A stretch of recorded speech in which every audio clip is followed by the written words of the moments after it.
Hey everybody, this is a trial run of my lane certification video. I'm not going to have any slides or do any editing or anything like that. I'm just going to show you the equipment that we use and give you some information here, and when I do the final video, I'll actually be on the lanes demonstrating everything.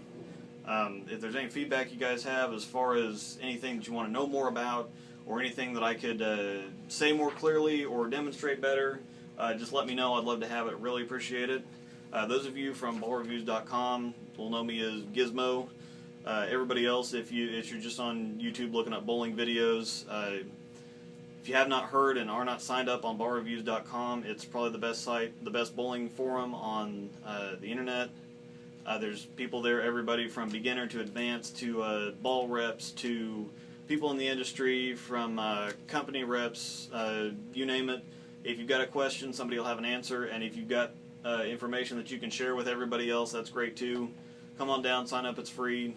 Great website. Anyway, I'll get right into it. There's a lot of things that you measure when you open a center to begin with. I'm just going to be going over the things we have to measure annually. We're supposed to do the certification between, we'll do it once a year from April 1st to August 31st. We generally do it in June to give the winter league, some time to end. And then again, doing it in June, they'll still have some time to make fixes, make adjustments, whatever they have to do. There's 6 things that we check. We check the foul lights. That's pretty self-explanatory. If we just have them turn them all on and we go test them, if they work, they work. If they don't, they don't. We check the gutter depth at the pin deck, at the 7-pin and at the 10-pin. On both sides. This is the little tool we use for that. And you see that there's a little hash mark on there. It says lane end is where you'll want to stick the side of the lane, and then you'll just drop this thing down to the bottom of the gutter, and you're going ahead and read the measurement here. Do that for both sides on every single lane. The gutter depth is supposed to be 3 3/8 of an inch to 3 5/8 of an inch. I don't think I've ever seen one of those out. If it is out, they just got to do some shim work or some adjustment. Next thing we check is the pin spots. The pin tolerance is 1/4 of an inch, so it doesn't matter. We usually check it 3 times. We'll check the rack as is, and then we'll re-rack it and check it again, or re-rack it and check it again. It can be 1/4 of an inch off in any direction, so it doesn't matter whether it sets it 1/4 of an inch forward once, 1/4 of an inch backwards the next time, left, right, whatever. As long as it sets it down within 1/4 of an inch every time, we're good to go. If there's one that is outside of 1/4 of an inch, even if it's just once, we'll go ahead and write that pin down, and they'll look and either make adjustments to the rack or whatever they got to do. We check the pin deck for tilt from front to back and from side to side, and we do that at the front of the pin deck. From side to side, we'll check at the front of the pin deck and the back of the pin deck, and then we'll check on the 7-pin and 10-pin side on either side of it for forwards and backwards. What we use to do that is just basically a fancy bubble level. The bubble needs to be in between those 2 longer lines. It doesn't have to be perfectly centered, it just has to be in there. It has little hash marks and numbers on there to tell you what board to line it up with. This thing's about the width of the lane anyway, so it's pretty easy to line up, but this just helps us get as accurate as possible. The tolerance that USB-C has, and where did my... Alright. The tolerance that USB-C has is 40 thousandths. It doesn't sound like a whole lot, and it's not a whole lot. That is 40 thousandths. These are feeler gauges, so if the bubble is not perfectly centered, these are little feet on either side. They have the little feet on them for if the lane is going up and down, this won't be tilting from side to side. So if the bubble's off one way or the other, you would either go 10, 20, 30, 40, or if it's more than 40, you can double these up, however you need to do it. But you would just basically measure if it's 20 to the left, you just tell them 20 left, they'll write down 20 left. The centers get all the information, so we generally just, if something's out of spec, we just go on ahead and circle it for them so they can get it taken care of. Again, we do this for every single pin deck.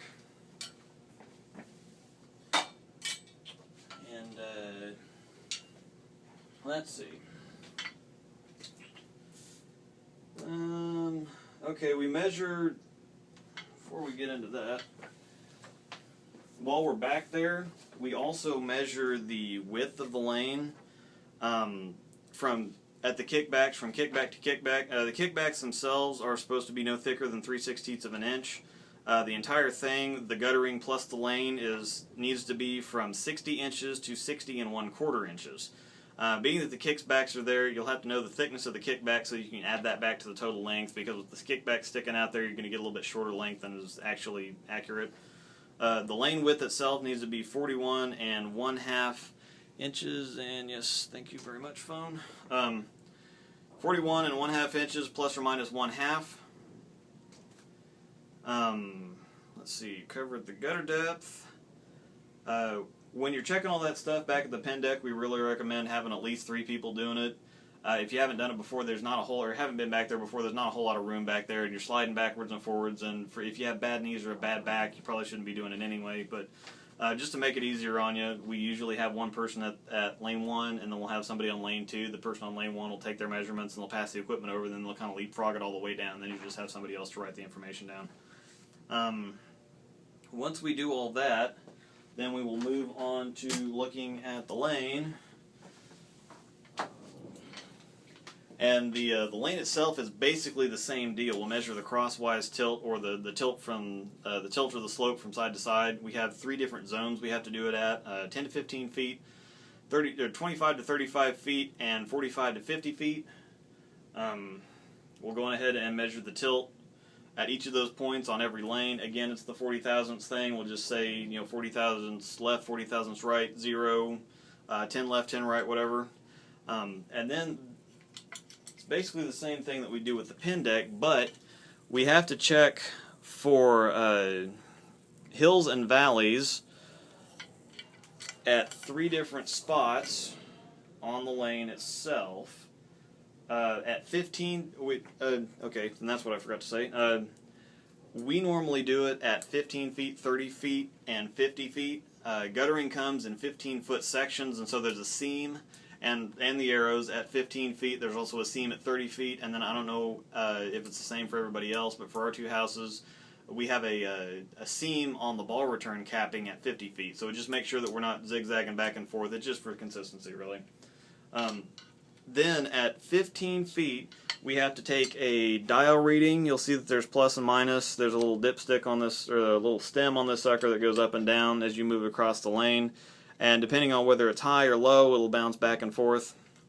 We need to take 3 different readings at 15 feet and 30 feet, and 2 readings at 50 feet.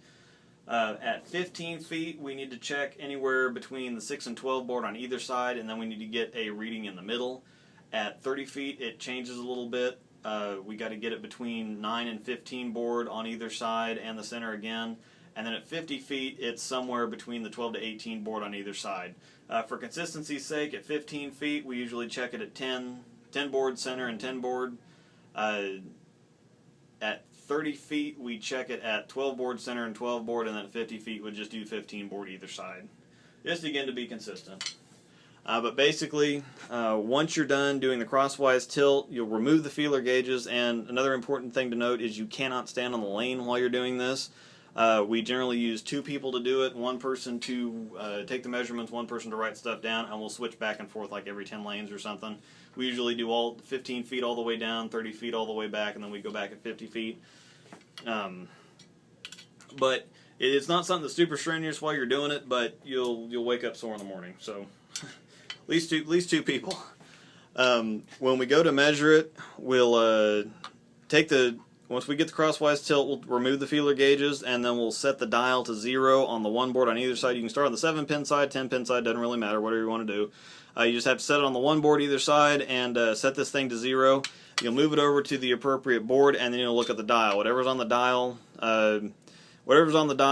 you'll go on ahead and write that down. So whether it's like, plus 30, minus 30, whatever. And again, the plus just shows the hills, minus shows the valleys. An important thing to note though, see it only goes to 50, so if it's more than 50, like say that would be plus 60. You have to watch real close as you're sliding this over to the proper board, which way this is going. Because this could be, if you just read it, it looks like it's minus 40, but in actuality it's plus 60. That's just something that you'll have to pay attention to. I think that's really all I have to say as far as the information, the equipment. It usually only takes a couple hours at a time. It depends on the center size, of course. We got a 40-lane house and a 32-lane house, so it generally just takes a couple hours to do all this stuff. Something interesting that I said in another post before, but something interesting. We used to have to do all this stuff, and then we'd send the information into USB-C to review, and then they'd send it back to us and say you're sanctioned or you're not. Now they don't do that. Now when you get onto their website, there is a series of check boxes under your center's sanction number, and as long as you mark yes to everything, your center's sanctioned. They don't check anything. They don't keep anything on file. We still do it as a service to our bowlers and the centers so that they can help keep their keep their maintenance and everything going. But USB-C actually doesn't require anything more out of us than checking the check boxes. So if you've ever noticed something at your center and you thought, God, that just can't be right, you may actually have a point. There may actually be something wrong. So if you want to get involved with lane certification, just contact your local board and talk to them about it. We always could use volunteers because we normally do it on a Saturday or a Sunday morning, sometime in the middle of the summer in June, like I said. And it is it does take a couple hours, and it's a little bit physically strenuous, and so we usually have trouble finding some people. So I'm sure that they could use your help. If you want to know more information than this, if you go onto USB-C's website, they have a section under there under lane certification. I'm trying to remember exactly. They've got a little acronym for the CLIP, I think it is, CLIP. If you go under that, they'll have everything that you need to check from when the center opens to what you just check annually. I think that's all I've got to talk about. If I hadn't said it before, everybody on Ball Reviews will know me as Gizmo. If you're just out in YouTube land and you're searching for bowling videos and this pops up, go to ballreviews.com. They've got everything from beginners to advanced to people in the industry. Everything. You got a question to ask, somebody will answer it, and if you got stuff to share, then that's just great. Again, if you guys can give me your feedback, let me know what I can improve. I know I could ramble less. That's always true. But if there's anything that you want to know more about or anything that I could demonstrate better, just let me know. Thanks again for watching the video, and hope to have the real one up pretty soon. Thanks again, guys.